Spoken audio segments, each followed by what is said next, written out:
Hello, little dreamers. Tonight, we're going to hear a magical story about two kind and brave sisters named Snow White and Rose Red. They live in a cozy little cottage near the forest where adventure, wonder, and a little bit of mystery await them. This is a tale of love, friendship, and courage filled with talking animals, a grumpy dwarf, and even a prince under a spell. So snuggle up under your blankets, close your eyes, and let your imagination take you to a world where kindness always shines bright. Are you ready? Let's begin the story of Snow White and Rose Red. Snow White and Rose Red. A poor widow once lived in a little cottage with a garden in front of it, in which grew 2 rose trees, one bearing white roses and the other red. She had 2 children who were just like the 2 rose trees. One was called Snow White and the other Rose Red, and they were the sweetest and best children in the world. Always diligent and always cheerful. But Snow White was quieter and more gentle than Rose Red. Rose Red loved to run about the fields and meadows and to pick flowers and catch butterflies. But Snow White sat at home with her mother and helped her in the household, or read aloud to her when there was no work to do. The 2 children loved each other so dearly that they always walked about hand in hand whenever they went out together, and when Snow White said, "We will never desert each other," Rose Red answered, "No, not as long as we live." And the mother added, "Whatever one gets, she shall share with the other." They often roamed about in the woods gathering berries, and no beast offered to hurt them. On the contrary, they came up to them in the most confiding manner. The little hare would eat a cabbage leaf from their hands. The deer grazed beside them. The stag would bound past them merrily, and the birds remained on the branches and sang to them with all their might. No evil ever befell them.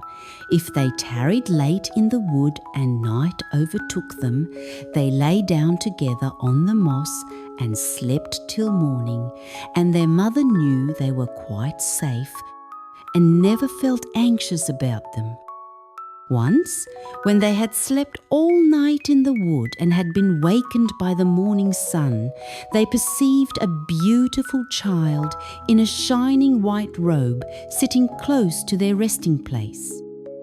The figure got up, looked at them kindly, but said nothing, and vanished into the wood. And when they looked round about them, they became aware that they had slept quite close to a precipice, over which they would certainly have fallen had they gone on a few steps further in the darkness.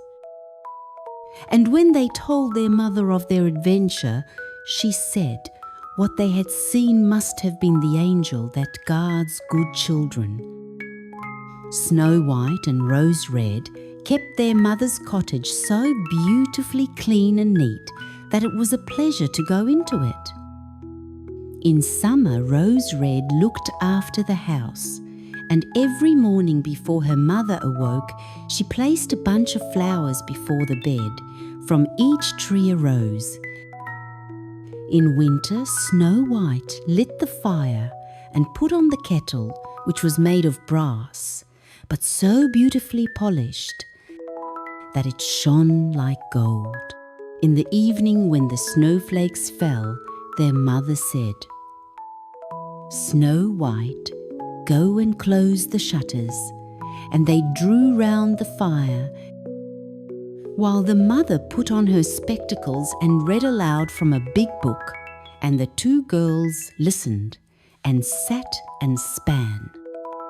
Beside them on the ground lay a little lamb, and behind them perched a little white dove with its head tucked under its wings. One evening, as they sat thus cosily together, someone knocked at the door as though he desired admittance. The mother said, "Rose Red, open the door quickly. It must be some traveller seeking shelter." Rose Red hastened to unbar the door and thought she saw a poor man standing in the darkness outside. But it was no such thing, only a bear, who poked his thick black head through the door.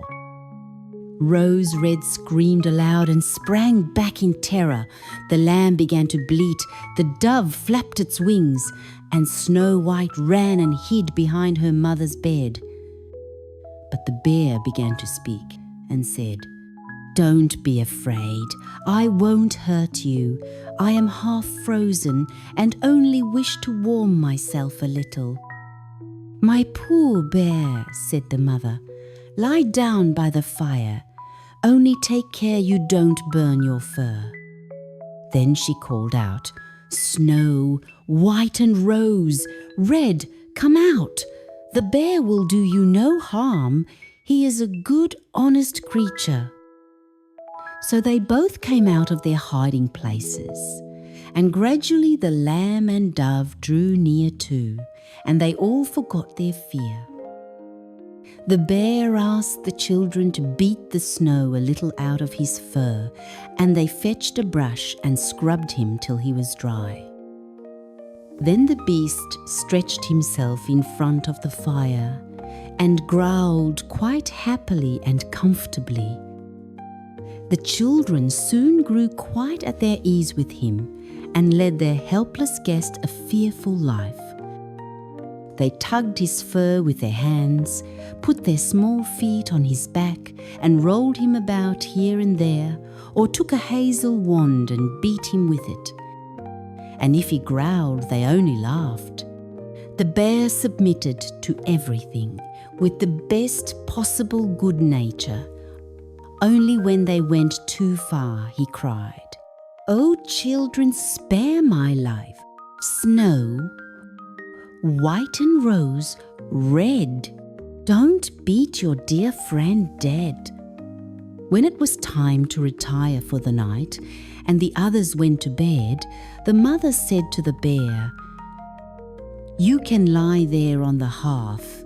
In heaven's name, it will be shelter for you from the cold and wet."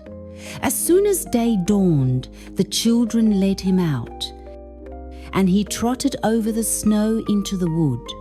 From this time on, the bear came every evening at the same hour and lay down by the hearth and let the children play what pranks they liked with him. And they got so accustomed to him that the door was never shut till their black friend had made his appearance. When spring came and all outside was green, the bear said one morning to Snow White, "Now I must go away and not return again the whole summer." "Where are you going to, dear bear?" asked Snow White. "I must go to the wood and protect my treasure from the wicked dwarfs. In winter, when the earth is frozen hard, they are obliged to remain underground, for they can't work their way through. But now, when the sun has thawed and warmed the ground, they break through and come up above to spy the land and steal what they can. What once falls into their hands and into their caves is not easily brought back to light. Snow White was quite sad over their friend's departure, and when she unbarred the door for him, the bear, stepping out, caught a piece of his fur in the door knocker, and Snow White thought she caught sight of glittering gold beneath it, but she couldn't be certain of it, and the bear ran hastily away and soon disappeared behind the trees. A short time after this, the mother sent the children into the wood to collect faggots. They came in their wanderings upon a big tree which lay felled on the ground, and on the trunk among the long grass they noticed something jumping up and down, but what it was they couldn't distinguish.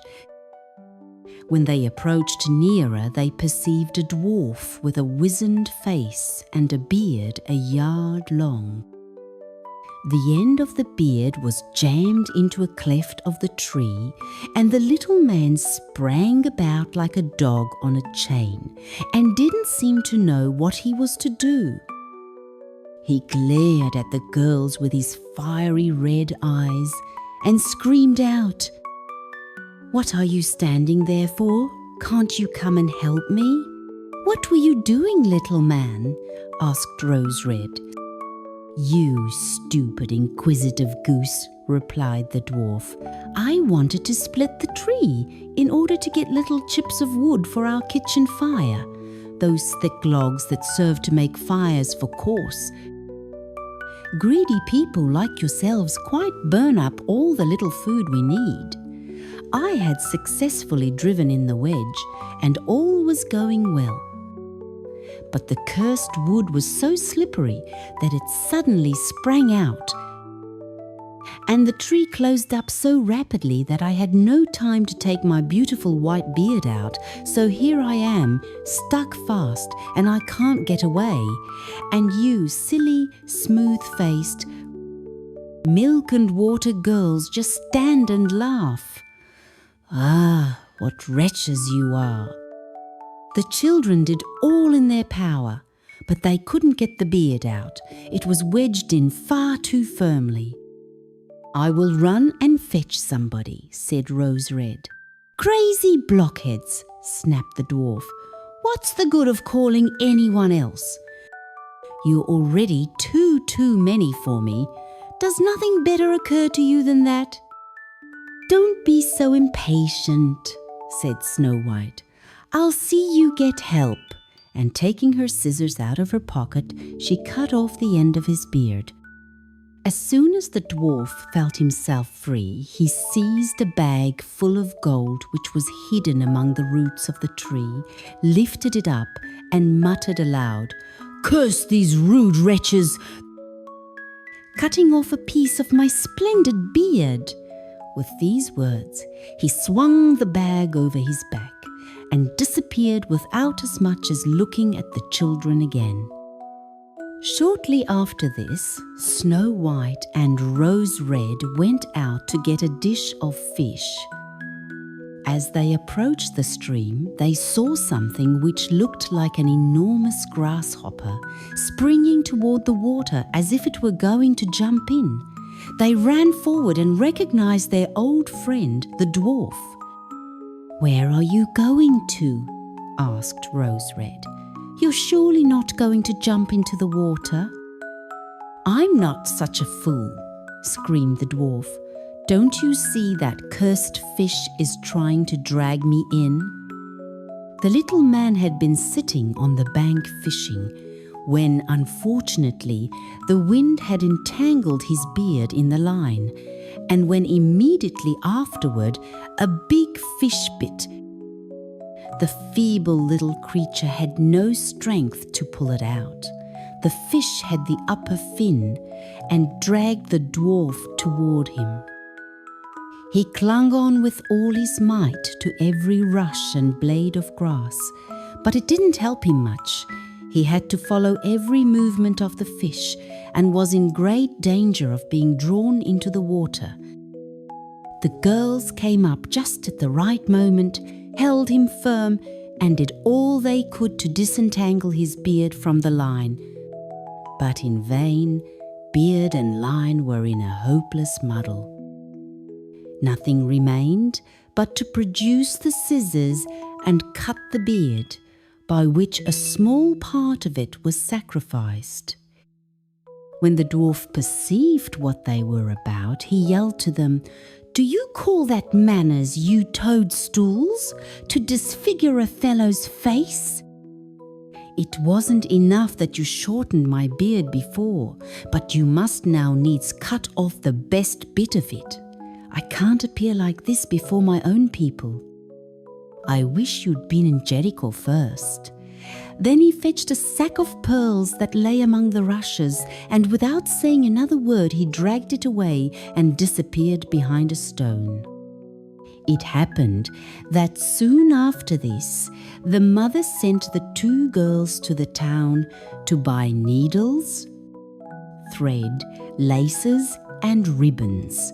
Their road led over a heath where huge boulders of rock lay scattered here and there. While trudging along, they saw a big bird hovering in the air, circling slowly above them, but always descending lower, till at last it settled on a rock not far from them. Immediately afterward, they heard a sharp, piercing cry. They ran forward and saw with horror that the eagle had pounced on their old friend the dwarf and was about to carry him off. The tender-hearted children seized hold of the little man and struggled so long with the bird that at last he let go his prey. When the dwarf had recovered from the first shock, he screamed in his screeching voice, "Couldn't you have treated me more carefully? You have torn my thin little coat all to shreds. Useless, awkward hussies that you are." Then he took a bag of precious stones and vanished under the rocks into his cave. The girls were accustomed to his ingratitude and went on their way and did their business in town. On their way home, as they were again passing the heath, they surprised the dwarf pouring out his precious stones on an open space. For he had thought no one would pass by at so late an hour. The evening sun shone on the glittering stones, and they glanced and gleamed so beautifully that the children stood still and gazed on them. "What are you standing there gaping for?" screamed the dwarf, and his ashen grey face became scarlet with rage. He was about to go off with these angry words when a sudden growl was heard, and a black bear trotted out of the wood. The dwarf jumped up in great fright, but he hadn't time to reach his place of retreat, for the bear was already close to him. Then he cried in terror, "Dear Mr. Bear, spare me. I'll give you all my treasure. Look at those beautiful precious stones lying there. Spare my life. What pleasure would you get from a poor, feeble little fellow like me? You won't feel me between your teeth. There, lay hold of these two wicked girls. They will be a tender morsel for you, as fat as young quails.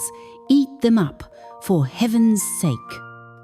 But the bear, paying no attention to his words, gave the evil little creature one blow with his paw, and he never moved again.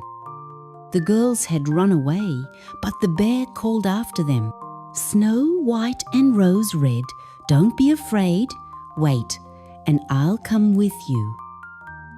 Then they recognized his voice and stood still, and when the bear was quite close to them, his skin suddenly fell off, and a beautiful man stood beside them, all dressed in gold. "I am a king's son," he said, "and have been doomed by that unholy little dwarf who had stolen my treasure, to roam about the woods as a wild bear till his death should set me free. Now he has got his well-merited punishment. Snow White married him, and Rose Red his brother, and they divided the great treasure the dwarf had collected in his cave between them. The old mother lived for many years peacefully with her children, and she carried the 2 rose trees with her, and they stood in front of her window, and every year they bore the finest red and white roses.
you.